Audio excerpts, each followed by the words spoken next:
Hello everyone, welcome to इतिहास अड्डा। तो फ्रेंड्स, जैसा कि आज सबको पता है, हम जो है इतिहास अड्डा पर आप सभी स्टूडेंट्स के लिए दिसंबर 2025 यूजीसी नेट का जो पूरा का पूरा कोर्स होगा वो फ्री करवाने जा रहे हैं। जो इसका पैटर्न रहेगा वो हिंदी और इंग्लिश दोनों ही मीडियम में रहेगा। प्रॉपर पीडीएफ रहेगी, डिटेल क्लासेज रहेगी, उसी को लेकर के आज से अपनी जो है क्लास फर्स्ट क्लास रहेगी और इसके बारे में पूरी डिटेल ओरिएंटेशन सेशन रहने वाला है ये ढंग से। तो सभी स्टूडेंट्स लास्ट तक बने रहें, क्योंकि इसमें मैं कुछ टॉपिक भी कवर करवाने जा रहा हूँ। साथ ही साथ में आपका सिलेबस भी डिस्कस करेंगे। सब चीज़ों पर डिस्कस करते हुए हम कुछ टॉपिक पर भी डिस्कस करेंगे जो आपके पॉइंट ऑफ व्यू से, आपके एग्जाम के पॉइंट ऑफ व्यू से काफ़ी इंपॉर्टेंट है, और उस मैपिंग के साथ डिस्कस करेंगे। तो जुड़ रहे मेरे साथ में, और सेशन को अधिक से अधिक लाइक भी करें, शेयर भी करें, और साथ ही साथ में सब्सक्राइब जरूर करें, क्योंकि डेली जो रेगुलर सेशंस होंगे ये यहीं पर होने जा रहे हैं। तो आपके लिए सबसे पहले ये एक प्रोस्पेक्ट रहेगा, इसी तरीके का प्रोस्पेक्ट आप लोगों के सामने रहेगा, जिसमें आपको दिख रहा है कि नो सब्सक्रिप्शन ओनली सिलेक्शन करके ये रहेगी पूरा का पूरा पैटर्न। और ये फुल कोर्स होगा यूजीसी नेट दिसंबर के लिए, जिसमें हम बात करेंगे। तो complete history paper two syllabus coverage हो जाएगा। जो ये कवरेज होगा सिलेबस, इसमें हम सभी एस्पेक्ट को कवर करते हुए core concepts, facts through advance level, mapping भी इसमें करवाएंगे based on new exam pattern. जो अभी लास्ट 2 साइकिल 3 साइकिल का जो पैटर्न चल रहा है यूजीसी का एनटीए के द्वारा, वो बहुत ही जबरदस्त कॉन्सेप्चुअल फैक्चुअल के साथ साथ ही डीपली नॉलेज को काफी ज्यादा मैटर कर रहा है कि आपको सब्जेक्ट की स्पेसिफिक बहुत ज्यादा नॉलेज होनी चाहिए। तो उन सभी बिंदुओं पर हम चर्चा करेंगे। साथ में ये बाइलिंगुअल होगा, हिंदी और English. Clear understanding and maximum retention रहेगा। इसका मतलब हम प्रॉपरली हर पॉइंट को कवर करते हुए चलेंगे। इस ओरिएंटेशन क्लास में की जो भी क्लास आपको डेली करवाई जाएगी, उसके क्या है नोट्स रहेंगे, और वो नोट्स भी बाइलिंगुअल रहेंगे। कंसाइज, स्ट्रक्चर्ड, कॉन्सेप्चुअल और facts with mapping and based on new exam pattern पर रहेंगे पूरे के पूरे ये। तो ये चीजें आप समझ रहे हो कि बाइलिंगुअल रहेंगे, साथ ही स्ट्रक्चर्ड रहेंगे, कॉन्सेप्ट भी रहेंगे, फैक्ट्स भी रहेंगे, मैपिंग भी इसमें इंक्लूड रहेगी, और जो नया एग्जाम पैटर्न है उन सभी बिंदुओं को हम देखेंगे। साथ में ही आपकी पूरी क्लासेज के साथ साथ में क्या करूंगा कि ये पीवाईक्यूज जो होंगे आपके एग्जाम्स के लास्ट 10 ईयर्स जो पीवाईक्यूज रहेंगे उन सबको डिस्कस करेंगे, जिसमें टॉपिक वाइज मैराथन्स, महामैराथन होंगे, प्रैक्टिस और डिटेल एक्सप्लेनेशन होंगी। तो ये सभी तरीके की क्लासेज इसमें करवाई जाएगी। साथ में MCQs, practice questions and strategy sessions भी मैं आप लोगों के लिए लेकर आऊंगा, जिसमें क्वेश्चंस कैसे बन सकते हैं और क्वेश्चंस को कैसे अटेम्प्ट करना है। तो वो प्रैक्टिस के लिए स्ट्रेटजी, यानी कि अगर आपके पास अब टाइम है तो उसको कैसे हमें टाइम मैनेज करना है, सिलेबस को कैसे कवर करना है, पढ़ना क्या है एक्चुअली, उन सभी बिंदुओं पर देखेंगे। और अब ये सभी एक तरीका जो है आपको एक्यूरेसी को बूस्ट करेगा, स्पीड बढ़ाएगा, और कॉन्फिडेंट लेवल को भी आपके को अप कर देगा। तो ये सभी चीजें रहेगी, जिसमें डाउट सॉल्विंग रहेगा, सपोर्ट रहेगा, पूरा मोटिवेशन आप लोगों के साथ बना रहेगा। मैं प्रॉपरली आप लोगों के लिए टाइमली गाइड करूंगा, सेशन भी लेता रहूंगा। 100% ये जो है यूट्यूब पर फ्री रहेगा ये सेशन। तो आप सभी स्टूडेंट्स, जो भी नए स्टूडेंट्स आ रहे हैं, जो पुराने हैं वो उनके लिए तो ठीक है, जो नए स्टूडेंट आ रहे हैं वो जो है इतिहास अड्डा को, जो चैनल है, इसको सब्सक्राइब कर ले। साथ ही साथ में इन टेलीग्राम ग्रुप्स को ज्वाइन कर ले, जिसमें सुरेश सर अपडेट्स करके, इतिहास अड्डा, ये सभी चैनल को आप ज्वाइन कर लेंगे तो आपको अपडेट्स टाइमली मिल जाएगी। ये सभी था। अब आज की क्लास में हम डिस्कस करेंगे orientation and the strategy sessions, कि अपन इस क्लास को कैसे आगे करेंगे। दिसंबर हमारा टारगेट है, उसमें हम क्लास को कंप्लीट कैसे करेंगे, क्या हमारा सिलेबस होना चाहिए, किन किन बिंदुओं पर हम चर्चा करेंगे, किन किन जो पॉइंट्स आउट करके उन पर हम बात करेंगे। तो वो सभी चीजें अभी इस ओरिएंटेशन एंड स्ट्रेटजी सेशन में डिस्कस होने वाली है। तो आप सभी जुड़े रहें। और ये रहा आपका सबसे पहले हिस्ट्री, जैसे क्योंकि हम सभी हिस्ट्री के स्टूडेंट हैं, मैं भी हूँ स्टूडेंट ही हूँ, आप सब लोग भी हैं। तो क्या रहता है कि हम सबसे पहले हमारे सामने अपना सिलेबस रहना चाहिए, और उस सिलेबस को हमें घोट कर पीना है, उसके पॉइंट टू पॉइंट कवर होने चाहिए। तो हमारे सिलेबस में सबसे पहले आते हैं कॉन्सेप्ट्स, जो आपको जैसे ही आप अपना सिलेबस लेकर आते हो, निकाल के लाते हो, अपनी टेबल पर रहना चाहिए। और जब हम उसको देखते हैं तो उसमें कॉन्सेप्ट्स रहते हैं, कुछ आइडियाज भी रहते हैं, कुछ टर्मिनोलॉजी रहती है जो हमें पता होनी चाहिए। ठीक है। देन अगर यूनिट फर्स्ट में हम आते हैं तो नेगोशिएटिंग सोर्सेज रहता है, एंसेंट इंडियन हिस्ट्री के जो सोर्स होते हैं, जिसमें आर्कियोलॉजिकल सोर्सेज रहेंगे, लिटरेरी सोर्सेज रहेंगे, फॉरेन अकाउंट्स रहेंगे, और बहुत सारे सोर्सेज जिसको हम कंसिडर करते हुए चलते हैं, तो उन पर डिस्कस करेंगे। साथ ही साथ में पास्टोरलिज्म एंड फूड प्रोडक्शन, यानी कि जो हंटर एंड गैदरिंग वाला जो स्टोन एज है, एक्चुअली इसको हम बोले तो स्टोन एज वाला जो टाइम पीरियड है उसको हम डिस्कस करेंगे, जहां से बहुत सारे क्वेश्चंस मैपिंग के भी होते हैं, सीधे सीधे मैपिंग के क्वेश्चन आ जाते हैं। लोकेशंस के क्वेश्चन रहते हैं कि कौन सी लोकेशन कहाँ पर है, और प्रत्येक लोकेशन से ये पूछा जाता है कि इस बार भी आया था टी नरसिंहपुर करके, ऐसा कुछ आया था, कहाँ पर अवस्थित है। इसके साथ साथ ही इस लोकेशन से क्या जानकारी हमें मिलती है, ठीक है, क्या जानकारी मिलने वाली है, ये सब भी यहाँ पर हमें जो है पढ़ेंगे अच्छे से डिटेल में। इंडस वैली सिविलाइजेशन का भी सेम पैटर्न रहेगा, विद मैपिंग हम डिस्कस करेंगे, लोकेशंस को डिस्कस करेंगे, इसके जो है फीचर्स को डिस्कस करेंगे, विशेषताओं को पढ़ेंगे, साथ में ही लोकेशंस के साथ साथ कहाँ पर इनके लोकेशन है, क्या जानकारी हमें मिलती है, और हड़प्पा सभ्यता की क्या क्या विशेषता है, उन सबको डिस्कस करेंगे। वैदिक काल से वैदिक काल को डिटेल में डिस्कस करते हुए चलेंगे। एक्सपेंशन ऑफ स्टेट्स, अब यहाँ पर जो राज्यों का निर्माण होता है, राज्यों का विस्तार जो होता है, उसको हम भी पढ़ेंगे, ये मैप में आते हैं, और मैपिंग भी आ जाती है, यहाँ से कुछ कॉन्सेप्ट और फैक्चुअल चीजें भी आती है, काफी इंपॉर्टेंट है ये। इसी तरीके से मैं बात करूं आपके लिए तो यूनिट सेकंड आता है, और यूनिट सेकंड में हम यहाँ पर स्टेट जो बनने लगते हैं, जैसे जन है ना, जन होते हैं, फिर क्या जाता है, जनपद होते हैं, और जनपद आज से क्या बन जाता है यहाँ पे, महाजनपदाज, महाजनपदाज, यानी कि जन बनेगा, जन से जनपद, जनपद एंड देन महाजनपद, महाजनपदों का निर्माण होगा और बड़े बड़े साम्राज्यों में वो बनते हुए चलेंगे। और यहाँ से अभी इस बार भी नेट में क्वेश्चन आया था, तो ये काफी इंपॉर्टेंट है। Dissolution of empire and emerging of regional powers जो होगी, रीजनल पावर से हर बार जैसे क्रोनोलॉजी वैसे क्वेश्चन आते हैं, साथ ही में उनकी जो एडमिनिस्ट्रेशन, उनका एग्रीकल्चर लैंड, बहुत सारे जो है यहाँ से टॉपिक हमेशा ही कवर होता है, और इन सबको भी हम अच्छे से एक एक करके डिस्कस करेंगे। गुप्तास वाकाटकास को डिस्कस करेंगे यूनिट सेकंड के, Harshavardhan and then his time, जहां से हमेशा क्वेश्चन बनते रहे हैं, और ये काफी इंपॉर्टेंट, जहां से काफी बच्चे इन टॉपिक्स को छोड़ जाते हैं, लेकिन हम इसको डिस्कस करेंगे कि सालंकायंस एंड देन विष्णुकुंडियंस इन आंध्र प्रदेश। तो यहाँ से ये सीधा सीधा क्वेश्चन बना था इस बार भी, और हर बार ही बनता है, लेकिन हम इसको सीरियस लेते नहीं जनरली, तो हम इन सभी बिंदुओं पर भी डिस्कस करेंगे अच्छे से।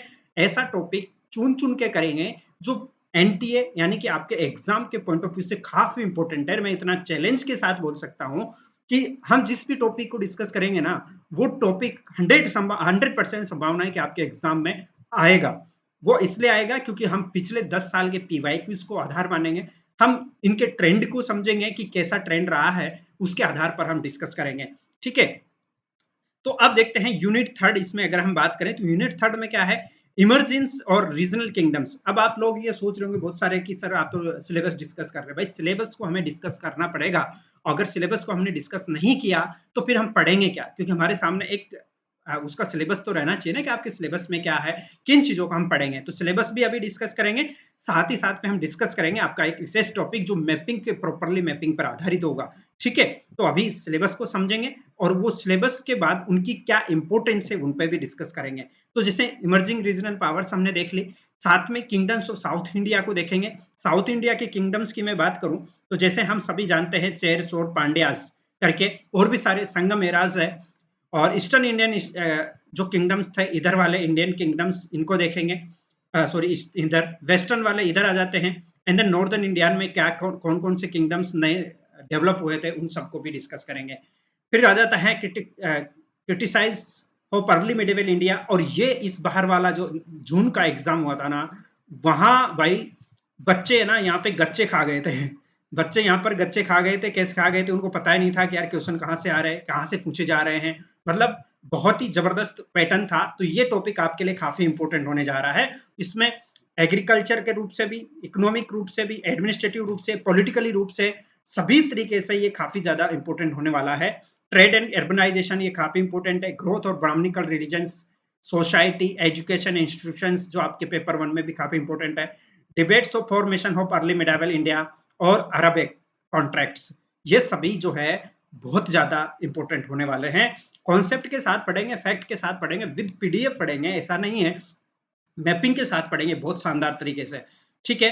अब आता है आपका यहाँ पे मिडाइवल इंडियन हिस्ट्री, तो इसके सोर्सेज होंगे इसके भी, और सोर्सेज यहाँ पर भी तीनों प्रकार के होंगे, आर्काइलॉजी, और इसके बाद लिटरेरी, और फॉरेन अकाउंट्स में भी बहुत सारे बुद्धिस्ट और भी बहुत सारे सोर्सेज यहाँ पर हम देखेंगे। पॉलिटिकली डेवलपमेंट, किस तरीके के राजनीतिक विकास होता है यहाँ पे, और साथ ही साथ में fundamental foundation of the Mughal empire, तो मुगल एम्पायर का निर्माण कैसे होता है, मुगल साम्राज्य का निर्माण कैसे होता है और उत्तर मुगल काल का विकास कैसे होता है, इन सब पर देखेंगे। विजयनगर और बहमनी साम्राज्य का निर्माण कैसे हुआ, क्या इनकी विशेषताएं, क्या इनका प्रशासन रहा था, उन सबको डिस्कस करेंगे। साथ ही साथ में वेरी इंपॉर्टेंट कि rise of the Maratha and Shivaji, जहां से हर बार क्वेश्चन आता है या इस बार भी क्वेश्चन आया था, और मैं हर बार इन सब क्वेश्चंस को, इनके एडमिनिस्ट्रेशन शिवाजी को काफी अच्छे से करवाता हूं, वो भी हम डिस्कस करेंगे। अब देखते हैं एडमिनिस्ट्रेशन एंड इकोनॉमी, ये यूनिट नंबर 5, ये काफी इंपॉर्टेंट है, हालांकि पूरा ही सिलेबस इंपॉर्टेंट है, लेकिन जहां पे मेजरली जहां से हमेशा क्वेश्चन बनने की हमें संभावना ज्यादा रहती है वो यही पार्ट है। तो administration and economy, and Sher Shah जो था, शेरशाह सूरी, उसके एडमिनिस्ट्रेशन रिफॉर्म्स क्या हुए थे, एडमिनिस्ट्रेटिव रिफॉर्म्स, उसके प्रशासनिक सुधार और उसके दक्षिण नीति, प्रशासनिक दक्कन की जो नीति थी उसको लेकर डिस्कस करेंगे। उसकी इंटर स्टेट रिलेशन क्या था, राज्यों के बीच के जो संबंध थे वो कैसे थे, उनकी कृषि, उनके उद्योग, उनका व्यापार, वाणिज्य और व्यापार, ये सब, हुंडी क्या होता है, उनका एक्सचेंज, किस तरीके से बैंक का काम करते थे, पैसे को अपनी वस्तुओं को कैसे बेचते थे, कैसे खरीदते थे, उनको लेकर के डिस्कस करेंगे। साथ ही साथ में उस समय की समाज, उस समय की संस्कृति, उस समय की सूफी आंदोलन, भक्ति आंदोलन को पढ़ेंगे, यहाँ से भी क्वेश्चन बनता है। द संत ऑफ मिडावल पीरियड, जो मध्यकालीन भारत के जो संत थे उनको हम अच्छे से डिस्कस करेंगे। द सिख मूवमेंट, और सिख आंदोलन में कौन कौन से सिख सरदार थे, सिख गुरु कौन कौन से थे, उनके द्वारा कौन कौन से काम, सामाजिक काम किए गए थे, किस मुगल शासक के समय कौन सा सिख गुरु था, मतलब प्रॉपरली हर बिंदु को कवर करेंगे। इसके साथ सोशल क्लासिफिकेशन, जो समाज में वर्गों का निर्माण हो रहा था, बहुत सारे वर्ग जो बन रहे थे, जैसे शिल्पी वर्ग था, राजाओं का के अधिकारी चारण भाट वर्ग भी था, एक रूरल सोसाइटी किस तरीके से रूल कर रही थी, और वहां पे इंडस्ट्रीज कैसे कौन कौन से बन रहे थे, उन सबको डिस्कस करेंगे। महिलाओं की स्थिति क्या थी, शिक्षा का स्तर क्या था, फाइन आर्ट्स जो थी, कला किस तरीके से काम कर रही थी, और इनका आर्किटेक्चर, स्थापत्य कला कैसी थी, अरब और भारतीय स्थापत्य कला में किस तरीके से काम हो रहा था, कौन कौन से ऐसे आर्किटेक्चर है, कौन कौन से ऐसे मंदिर, इमारत या मस्जिदें हैं बनी हुई थी, किस शैली में बनी थी, उन सबको भी डिटेल में हम डिस्कस करेंगे। अब आ जाता है आपका मॉडर्न इंडियन हिस्ट्री, जहां से आप हमेशा कंफ्यूज में हो जाते हैं, यहाँ पे हर बार ही क्वेश्चन कुछ ना कुछ तो, 2-3 क्वेश्चन तो नए बन के आ जाते हैं, तो इनको बहुत बढ़िया ढंग से हम डिस्कस करते हैं हर बार क्लास में। राइज ऑफ ब्रिटिश पावर,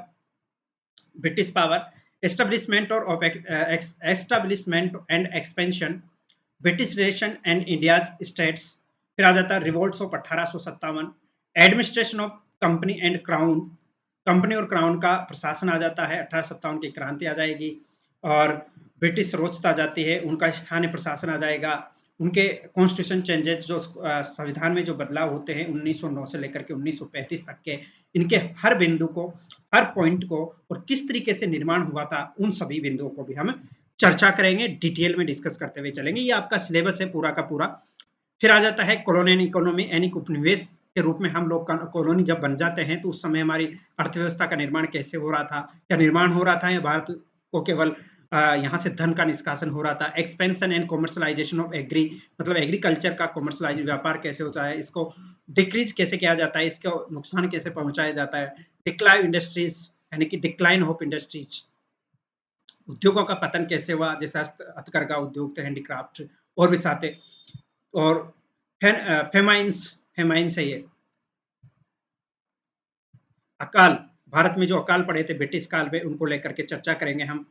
ठीक है, ट्राइबल एंड पीजेंट मूवमेंट्स कैसे, क्यों शुरू हुए थे, क्या कारण रहे थे, इंडियन सोसाइटी कैसी थी उस पीरियड के दौरान, और भारतीय समाज को लेकर के, और नया एजुकेशन सिस्टम कैसा था, भारतीय पुनर्जागरण में क्या शुरू हुए थे, किन किन पर काम हुए थे, महिलाओं से संबंधित प्रश्न, प्रिंटिंग प्रेस को हम डिस्कस करेंगे, और भारतीय लैंग्वेज कौन कौन सी थी, क्षेत्रीय लेवल पर वो किस तरीके से काम कर रहे थे, उन सबको। अब आता है rise of Indian nationalism. Rise of Indian nationalism जो शुरू हो जाता है आपका कांग्रेस की स्थापना से शुरू होगा, जिसमें बहुत सारे पार्ट रहेंगे, जिसमें नरम दल जिसको हम बोलते हैं, फिर गरम दल आ जाता है, फिर रिवोल्यूशनरी एक्टिविस्ट आ जाएंगे, एक्सट्रीमिस्ट आ जाएंगे, फिर गांधी नेरा आ जाता है 1919 में। गांधी नेरा से दो तीन फेज में चलेगा, first phase, second phase and third phase में, एंड लास्ट तक चलेगा 1948 तक ये फेज चलेगा गांधी नेरा। एंड देन यहाँ पे आपकी इंडियन हिस्ट्री खत्म हो जाती है। ठीक है। इंडियन हिस्ट्री के बाद में कुछ टॉपिक जो बचेंगे आपके पोस्ट मॉडर्न के भी बचते हैं। पोस्ट मॉडर्न पोस्ट मॉडर्न के टॉपिक रहेंगे और पोस्ट मॉडर्न में हम उन सभी बिंदुओं पर चर्चा करते हुए चलेंगे पोस्ट मॉडर्न पर। तो पोस्ट मॉडर्न में क्या विकास होता है, कैसे विकास हुआ, उस वो सब चीज देखेंगे। यूनिट नंबर 10 में हिस्टोरिकल मेथड और रिसर्च होगी, मेथोडोलॉजी होगी, हिस्टोरियोग्राफी होंगी, किस तरीके से रिसर्च किया जाता है, उन सब बिंदुओं पर हम डिटेल में, मतलब बात यह है कि इंडियन हिस्ट्री तो पूरी होगी होगी, साथ ही साथ में आपकी हिस्टोरियोग्राफी को भी हम कवर करेंगे। तो ये आपका एक सिलेबस था, समराइज मैंने किया है, आप सबकी नज़र में आ चुका है कि यहाँ इस पूरे सिलेबस को हम डिस्कस करेंगे। कभी-कभी ऐसा होता है कि अगर मैं सिलेबस डिस्कस नहीं करता तो आप लोग सोचते हैं कि सर ने बताया थोड़ी था कि कौन से पॉइंट्स आप डिस्कस करेंगे। तो ये पूरा का पूरा सिलेबस ही आप हम क्लास में डिस्कस करने जा रहे हैं। साथ ही साथ में इस पर हम काम कैसे करेंगे वहाँ पर भी देखें।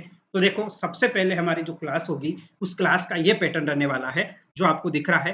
कॉन्सेप्ट रहेगा, एनालिटिकल रहेगा और फैक्चुअल अप्रोच रहेगी।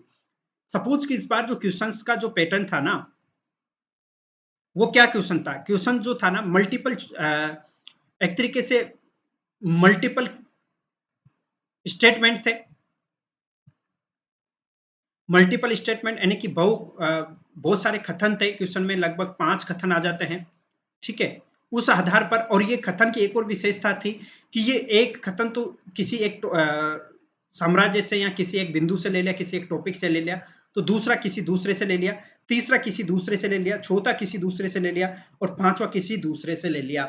और इन सबको ही पूछा जाएगा कि इनमें से कौन से टॉपिक्स, कौन से कथन सही है, कौन से सही नहीं है। ठीक है, ये पूछा जाएगा भाई। तो अब आप बताओ क्या कैसे इनको सोल्व कर सकते हैं आप, जब तक कॉन्सेप्ट आपके क्लियर नहीं होंगे, ठीक है, जब तक एनालिसिस नहीं करेंगे, एनालिटिकल अप्रोच नहीं होंगी, और जब तक आप फैक्ट पर काम नहीं करेंगे, क्योंकि फैक्ट भी आते हैं सीधे सीधे यहाँ पर।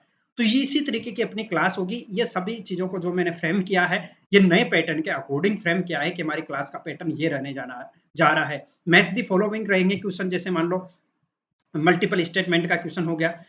दूसरा क्वेश्चन रहेंगे मैच करवाने वाले, सूची वाले। ठीक है, जैसे मान लो सूची फर्स्ट से सूची सेकंड को सम्मिलित करेंगे, ऐसे क्वेश्चन आते हैं ना। तो इनमें भी पहले सिंपली उठ के आ जाते थे कि इस पर्टिकुलर इवेंट से पर्टिकुलर को मैच करना है, लेकिन अभी ऐसा नहीं है। कोई इवेंट रहती है, उसके बारे में बहुत सारी जानकारी दी जाती है एक लाइन में, और फिर उसको उसके टाइम के अकॉर्डिंग मैच कर दिया जाता है। तो ये भी हम क्या करेंगे, डीपली स्टडी करेंगे इसकी भी, तब जाकर के ये क्वेश्चन सोल्व हो जाते हैं। और फिर तीसरा नंबर की फैक्ट, ये फैक्ट भी हम पढ़ेंगे साथ ही साथ में। फैक्ट को कैसे याद हो जाएगा, जब हम कॉन्सेप्ट समझ लेंगे, जब हम एनालिसिस कर लेंगे, और तो फैक्ट अपने आप ही यहाँ पर जो है अपने आप ही सही हो जाएंगे। दोस्तों आप सबको पता हो तो जो अपना नोट्स है, इस नोट से जो बीपीएससी प्रीलिम्स का जो एग्जाम हुआ था, उस एग्जाम में भी जो टोटल 16 क्वेश्चन थे हिस्ट्री एंड कल्चर के, वहां से 14 क्वेश्चन तो डायरेक्ट थे, 2 क्वेश्चन इनडायरेक्ट थे। तो आप समझ सकते हो अपने नोट्स की वैल्यू क्या है। और अब अभी भी जैसे मैं नोट्स आपको दूंगा पीडीएफ, तो आप खुद देखेंगे कि एग्जाम के पॉइंट ऑफ व्यू से कितने क्वेश्चंस आपके बनेंगे। काफी ज्यादा ये आपके लिए यूजफुल होने वाला है। दूसरी तरफ दोस्तों, ये तो हो गया अपने डिटेल क्लास का, के साथ साथ अब जैसे कुछ क्वेश्चंस ऐसे आते हैं, जैसे लोकेशंस होती है, डायग्राम से रिलेटेड होते हैं, मैप से रिलेटेड होते हैं। जैसे कुछ लोकेशन पूछी जाती है कि पर्टिकुलर लोकेशन कहां पर है, अवस्थित है। ठीक है, लोकेशन कहां पर है, ऐसे क्वेश्चन आते हैं ना। जैसे इस बार आया था एक टी नरसिंहपुर। फिर दूसरा आ जाता है, इस लोकेशन से किससे संबंधित है, कि भाई स्टोन एज से संबंधित है, आईवीसी से संबंधित, ये इंडस वैली सिविलाइजेशन से, वैदिक एज से संबंधित है, ठीक है, या फिर किससे संबंधित है, और यहां से क्या जानकारी मिली है, क्या जानकारी मिली है। ठीक है, तो ये चीजें मैप पे हम कवर करेंगे। तो मैप से चीजें समझेंगे तो आसानी से समझ जाएंगे। फिर यहाँ पे जैसे महाजनपद काल की हम बात करते हैं, महाजन पदार्थ, तो इसकी जब हम बात करते हैं, तो इसमें भी कॉन्सेप्चुअल क्वेश्चन आने लगे हैं। ठीक है, कॉन्सेप्ट आने लगते हैं, जैसे कि मान लो ये हमारा प्यारा इंडिया देश है। ठीक है, इस प्यारे इंडिया देश में, हमारे इंडिया देश में यहां से यहां तक पूरे जनपद काल में फैला हुआ था। सबसे दक्षिण में अस्मक था, लेकिन अस्मक की लोकेशन तो सबको पता है, इसकी कैपिटल सबको पता है, ये पहले आते थे, लेकिन अब इनके अंदर की चीजें पूछी जाने लगी है, जिनको हम डिस्कस करते हुए चलेंगे। तो डायग्राम्स होंगे, मैपिंग होंगी, इनकी लोकेशंस को अच्छे से डिस्कस करेंगे कि कौन सी जगह कहाँ पर है। ये सब चीजें एक एक करके विद मैप के साथ में करेंगे। जैसे पोर्ट्स पूछे जाते हैं कि कौन सा पोर्ट कहाँ से है, किस डायनास्टी से रिलेटेड है, ठीक है। फिर पूछे जाएंगे कि ये पोर्ट किसके लिए फेमस है, किस चीज के लिए जाना जाता है।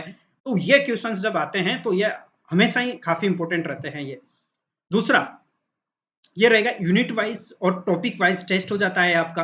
अब इसमें क्या रहेगा कि यूनिट के हिसाब से भी टॉपिक वाइज जो है पीवाई क्यूज भी लाऊंगा मैं, टेस्ट भी कंडक्ट करवा देंगे, और डाउट सॉल्विंग सेशन हर एक महीने में 15 दिन में आपके लिए कवर करवाया जाएगा।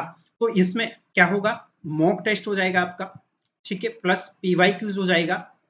मॉक हो गया, पीवाई क्यू हो गए, और इसके बाद में फिर इनसे डिटेल क्लास हो जाएगी आपकी, डिटेल क्लास हो जाएगी। और डिटेल क्लास के बाद में फिर क्या बचा है भाई, फिर तो आप सेल्फ एनालिसिस करेंगे और डाउट सोल्व करेंगे, डाउट सोल्व, और इसी से फिर आपका जेआरएफ भी हो जाएगा, ये मैं गारंटी दे रहा हूं, क्योंकि पूरा का पूरा पढ़ने के बाद में फिर हमारा सबसे सही चीजें हो जाएगी। तो ये सब चीजें 10 ईयर्स पीवाई की सॉल्यूशन, ये सब चीजें हम कर लेंगे, जिसको हमने डिस्कस कर लिया है, ठीक है।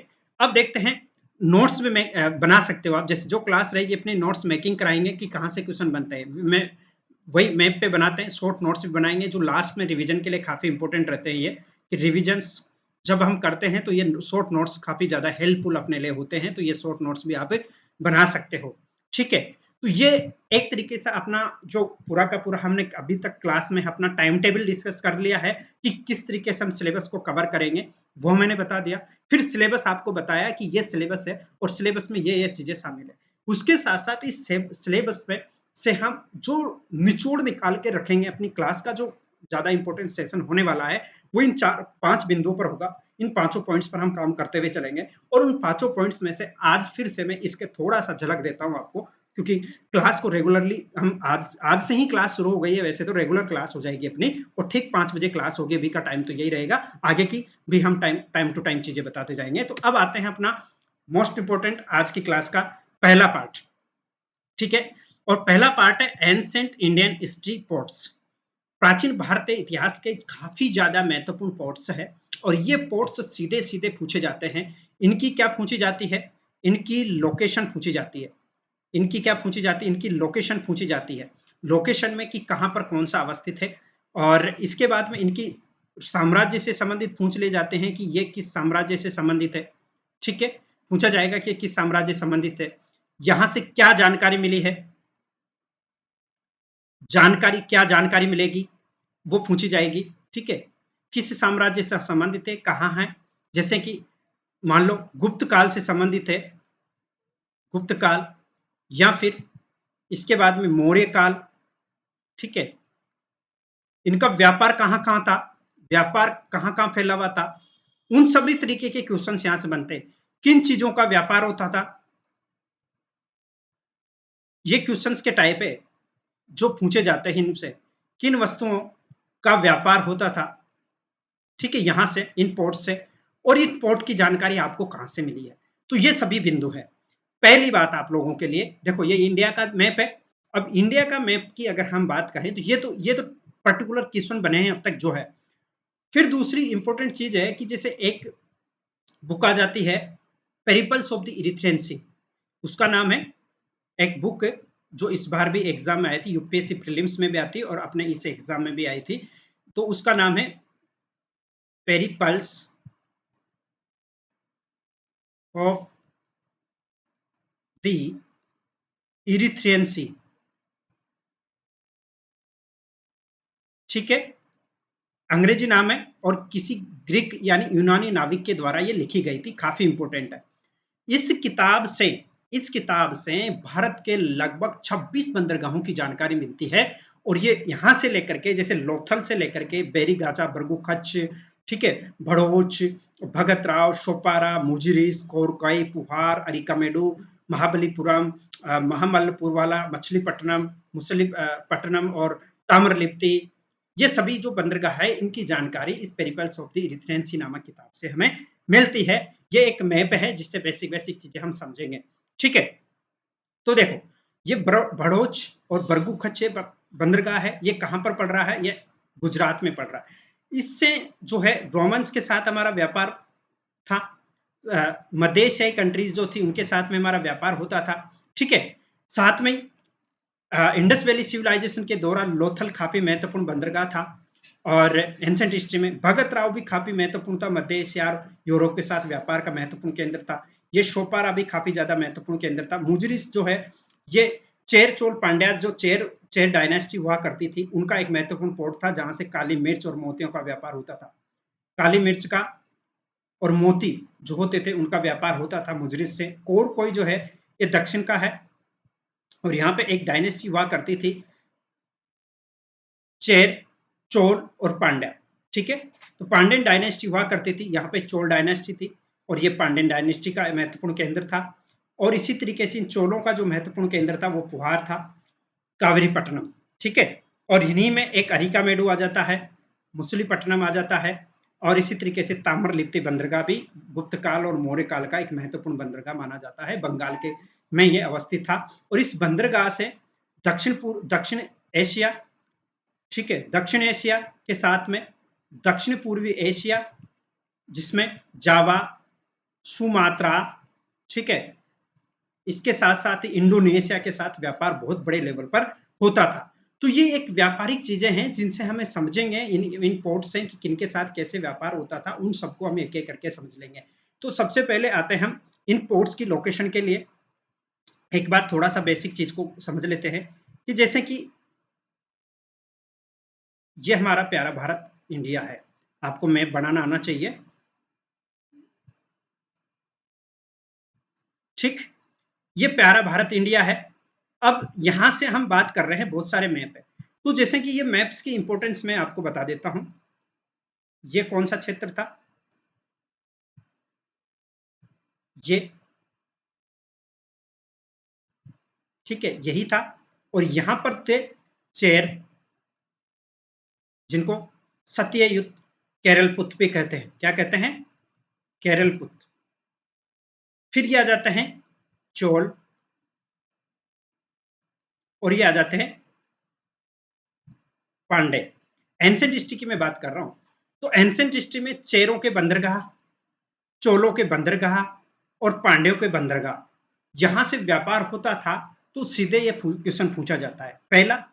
फिर जो ये बंदरगाहों की लोकेशन है, जैसे मान लो ये लोथल हो गया, ये बरगू कच्छ हो गया, और ये बेरी गाजा हो गया, और इधर और भी बहुत सारे बंदरगाह है, सुतका गेंडोर और भी सारे बंदरगाह है, वो हो गए। तो उनकी क्रम पूछे जाएंगे कि नॉर्थ से साउथ में रखिए, ठीक। यहाँ पे जैसे कि ताम्रलिप्ति बंदरगाह था, तो ताम्रलिप्ति बंदरगाह किसके लिए फेमस था, इसका व्यापार यहाँ कहाँ कहाँ होता था, जैसा मैंने बता दिया आपको, ठीक है। यहाँ पे और भी बहुत सारी डायनेस्टी हुआ करती थी, जैसे कि गुप्त काल में भी ये काफी महत्वपूर्ण था, गुप्त काल में भी था। इसके अलावा मौर्य काल में भी काफी महत्वपूर्ण था, ये मौर्य काल में भी, ठीक है। तो ये ज्यादा महत्वपूर्ण चीजें हो जाती है कि हमें पता होनी चाहिए ये बंदरगाहों से रिलेटेड जानकारी, समझ गए। तो ये जो रूल कर रहे, अब जैसे एक एक चीज आ जाती है बीच में, यहाँ से यहाँ जो शासन कर रहे थे सातवाहनाज कर रहे थे। कौन शासन कर रहे थे? सातवाहन कर रहे थे। अब इन सातवाहन जो थे ना, इनके समय भारत जो है एक सोने की चिड़िया था। भारत लगभग हर चीज में निर्यात करता था, और उस समय भारत सोने के रूप में चीजों को निर्यात करता था। मतलब जो वस्तु विनिमय होता था वो पैसे में न होकर के, सिक्कों तो लेते लेते थे, लेकिन सोना ज्यादा आता था भारत में, और इस समय सर्वाधिक व्यापार होता था भारत का। तो वो बंदरगाह कौन से थे, कहां से व्यापार होता था, किन बंदरगाहों के माध्यम से होता था, क्या क्या चीजें भारत की निर्यात होती थी, ये सीधा एग्जाम में पूछे जाते हैं, और इन सबको हम डिस्कस क्लास में करेंगे, ठीक है। अब ये रीजनल पावर्स भी हो गई, ये रीजनल पावर से जहां से क्वेश्चन में जैसे चेर, चोल और पांड्या और सातवां। अब ये जैसे कि एक और चीज आ जाती है, दक्षिण भारत के इतिहास को जैसे हम पढ़ेंगे, तो इन्हीं के साथ साथ हम क्या पढ़ लेंगे, संगम काल को भी पढ़ेंगे। और ये संगम काल से क्वेश्चन आते ही हैं, आप सबको पता है। तो संगम काल की विशेषता यह है कि इनके समय जो है साहित्य का बहुत विकास होता है। साहित्य, संगम काल जो है साहित्य का विकास होता है, तो साहित्य को हम अच्छे से पढ़ेंगे। किन पांडे शासकों के समय विकास हुआ था, कौन जो है आलवार थे, कौन नयनार थे, ये संत थे, उनको लेकर के डिस्कस करेंगे, जो हर बार एग्जाम में क्वेश्चन पूछा जाता है, ठीक है। भक्ति आंदोलन का उद्भव कैसे होता है, उन सबको हम पढ़ेंगे। फिर आ जाते हैं धीरे-धीरे इमर्जिंग पावर्स, रीजनल पावर्स, उन सबको करके क्लास में हम डिस्कस करेंगे। तो दोस्तों सबसे पहली बात मेरा कहने का मतलब यही है कि जो ये क्लास रहेगी ना, इस क्लास में हम सभी बिंदुओं को बहुत बेहतरीन तरीके से जो करते हुए चलेंगे। आपको जो कल की क्लास आपकी होने वाली है, पहली क्लास, उसमें हम क्या पढ़ने जा रहे हैं? हम उसमें पढ़ेंगे प्राचीन भारतीय इतिहास के स्रोतों को पढ़ेंगे और उसकी पीडीएफ आपको टेलीग्राम ग्रुप में मिल जाएगी। ठीक है, डेली क्लास अपनी ऐसे चलेंगी और किसी दिन हम उस पर्टिकुलर सेशन के पीवाई क्विज को भी हम डिस्कस करते हुए चलेंगे, पीवाई क्विज भी डिस्कस करते हुए चलेंगे, जिससे आप लोग अपनी तैयारी को बूस्ट अप कर सके। तो दोस्तों इस सेशन को अधिक से अधिक शेयर करो, लाइक करो और इसके साथ साथ इस चैनल को सब्सक्राइब कर लो। बढ़िया क्लासें होने वाली है आपकी और मैं कह रहा हूं कि अगर आप जुड़ के अच्छे से मेहनत के साथ तैयारी की तो आपका जेआरएफ पक्का है। जेआरएफ ही नहीं है टारगेट, अपना जेआरएफ नहीं है, अपना टारगेट है असिस्टेंट प्रोफेसर। तो आरपीएससी के थ्रू जो असिस्टेंट प्रोफेसर की वैकेंसी निकली है और भी बहुत सारे स्टेट पीसीएस में के दौरान असिस्टेंट प्रोफेसर की वैकेंसी निकली, वहां पर भी ये काफी ज्यादा यूजफुल होने वाला है ये सेशन। तो भाई जुड़े रहे, थैंक यू और धन्यवाद।